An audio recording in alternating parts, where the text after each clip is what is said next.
مجھے اپنی کزن سے بے حد محبت تھی، اس سے بھی مجھ سے محبت تھی۔ ہم دونوں ایک دوسرے کے لیے جیتے تھے، ہمارے خواب تھے ہم زندگی بھر ایک دوسرے کے ساتھ رہیں گے۔ اسے تھوڑا سا بھی درد ہوتا تو میں تڑپ جاتا، کبھی میں تکلیف میں ہوتا تو وہ اداس ہو جاتی۔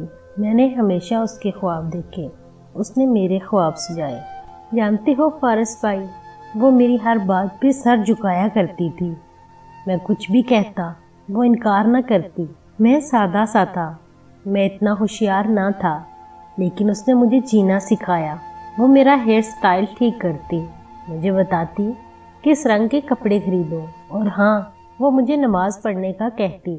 کبھی میں نماز قضا کرتا تو وہ مجھ سے بات نہ کرتی، مجھ سے ناراض ہو جاتی۔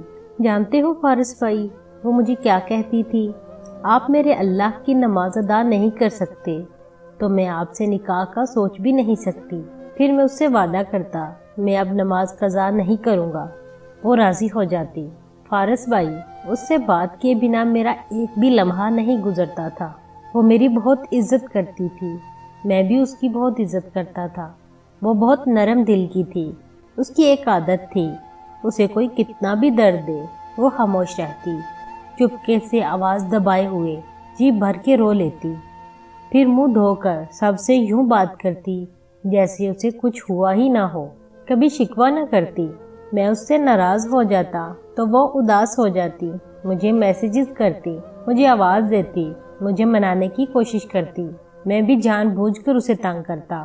پھر وہ ایک جملہ کہتی، فرحاد دیکھنا، جب مجھے کھو دو گے نا پھر میری قدر کرو گے۔ آج میں روتی ہوں نا، دیکھنا تم بھی رویا کرو گے۔ میں ہنسنے لگتا، پاگل تم کو خود سے جدا کون کرے گا بھلا۔ میں اس سے پیار بھری باتیں کرتا، اس کو خوشیوں کے پل دیتا۔ ہم صرف محبت کرتے تھے، لیکن ہمارے نہ تو رشتے کی بات ہوئی تھی نہ منگنی۔ میں اپنی ماں سے بات کرنا چاہتا تھا، اس سے پہلے ہمارے گھر میسج آیا، عائزہ کا رشتہ کر دیا ہے اس کی خالہ کے بیٹے سے۔ میں نے جلدی سے اسے فون کیا، وہ رو رہی تھی، مجھے کہنے لگی فرحاد میرے لیے اب دعا کرنا۔ میں کمرے میں بیٹھا رونے لگا، عائزہ مر جاؤں گا۔ وہ مجھے سمجھانے لگی، فرحاد پاگل نہ بنو، امی ابو نے جو فیصلہ کیا وہ بہتر ہے، ہماری قسمت میں یہی تھا۔ میں نے بہت محنتیں کی، اسے بھاگ جانے کا بھی کہا۔ وہ 5 وقت کی نماز پڑھتی تھی، وہ کیسے کچھ غلط کر سکتی تھی؟ جب اس کا نکاح تھا تب سب کو پتہ چلا ہم ایک دوسرے کو چاہتے تھے، تب بہت دیر ہو چکی تھی۔ اس کی مہندی تھی، میں ہمت کر کے اس کے پاس گیا۔ سب کزنز جانتے تھے ہماری محبت کے بارے میں۔ میں نے خود کو سنبھالا، اس کے پاس بیٹھا جا کر۔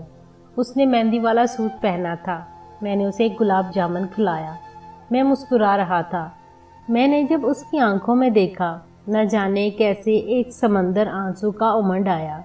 وہ زارو قطار رونے لگی، میں بھی رونے لگا۔ سب ہماری طرف دیکھ رہے تھے، ہم ایک دوسرے کو سینے سے لگا لینا چاہتے تھے۔ میری بڑی بہن نے مجھے تھاما، کمرے میں لے گئی۔ میں نے اونچی آواز میں کہا، خود کو اتنا برباد کروں گا، اتنا برباد کروں گا تیری جدائی میں، دیکھنا مجھے دیکھ کر لوگ رویا کریں گے۔ جس سے اس کی شادی ہو رہی تھی وہ اچھا لڑکا نہیں تھا، وہ شرابی تھا۔ میں درد میں تھا، کسی کی زندگی، کسی کا پیار، کسی کی چاہت، کسی کے دونوں جہاں، کس لیے بیکار ردی کے بھاؤ کوئی خرید لیتا ہے۔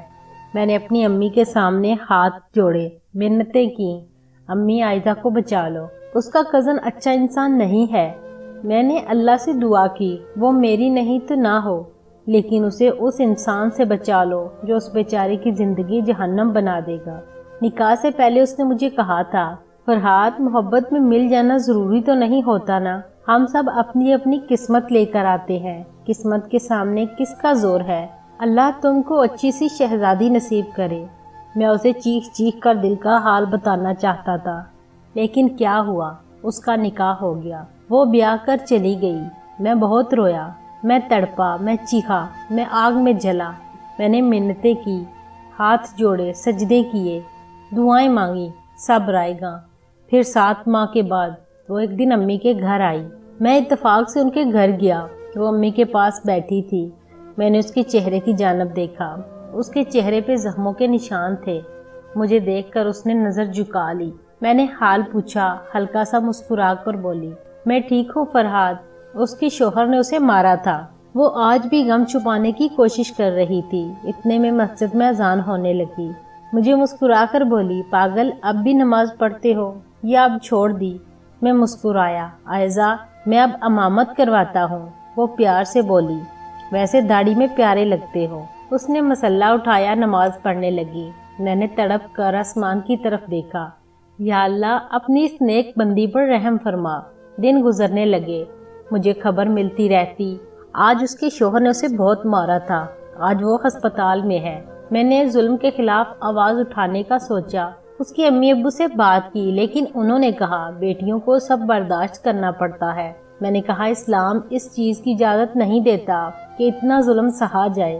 کل کو آپ کی بیٹی کی لاش آپ کے سامنے ہوگی، پھر کیا جواب دو گی اللہ کو؟ میں نے عائزہ کو فون کیا، عائزہ بس کرو یہ ظلم سہنا، تم پڑھی لکھی سمجھدار ہو، اسلام نے عورت کو بہت عزت بخشی ہے۔ میں نے عائزہ کو ہمت دی، اس کو طلاق لینے کا کہا۔ اس کے شوہر نے مجھے بہت دھمکایا، بہت جھگڑا بھی ہوا، لیکن بالآخر بہت سی مصیبتوں کے بعد طلاق ہو ہی گئی۔ پھر عائزہ کی رضا سے عدت کے دن مکمل ہونے کے بعد سادگی سے اس سے نکاح کر لیا۔ ہم دونوں نے ایک بہت دردناک خواب دیکھا، جسے جھیلا، پھر اسے نجات حاصل کی۔ ہمارے 6 بچے ہیں۔ عائزہ ان کو پڑھا رہی ہے۔ میں نماز پڑھ کر آیا تھا، سوچا فارس بھائی کو اپنی زندگی اور اپنی ہمسفر پہ گزرے دردناک لمحات کے بارے میں بتا دوں۔ ہم دونوں بہت خوش ہیں آج، میری بھی بیٹیاں ہیں، میں ان پر اپنی مرضی مسلط نہیں کروں گا، ان سے پوچھ کر رشتہ کروں گا۔ صرف بیٹوں کو ہی حق نہ دو، بیٹیوں کی بھی مرضی پوچھا کرو۔ کیسے درندہ صرف ماں باپ ہوتے ہیں جو نکاح کے بعد بیٹی کے کان میں کہتے ہیں اب سسرال سے تمہارا جنازہ ہی اٹھے۔ کیسے ظالم ہوتے ہیں وہ ماں باپ جو بیٹیوں کے زخموں کو دیکھ کر کہتے ہیں بیٹی صبر کر، گھر ایسے ہی آباد ہوتے ہیں۔ بیٹیوں کے لیے سب قانون کیوں؟ بیٹی کا جنازہ اٹھانے سے بہتر ہے بیٹی کے حق میں بہتر فیصلہ کریں۔ اس کہانی کا مقصد طلاق لینا یا کوئی غلط فیصلہ کرنا نہیں ہے۔ ایسا نہ ہو کہ کوئی لڑکی اپنی ناجائز محبت کی خاطر اپنا گھر تباہ کر لے۔ یہ کہانی آپ کو صرف ایک آئینہ دکھانے کے لیے ہے۔ دعا کرتے ہیں اللہ سب کی بیٹیوں کے نصیب اچھے کرے۔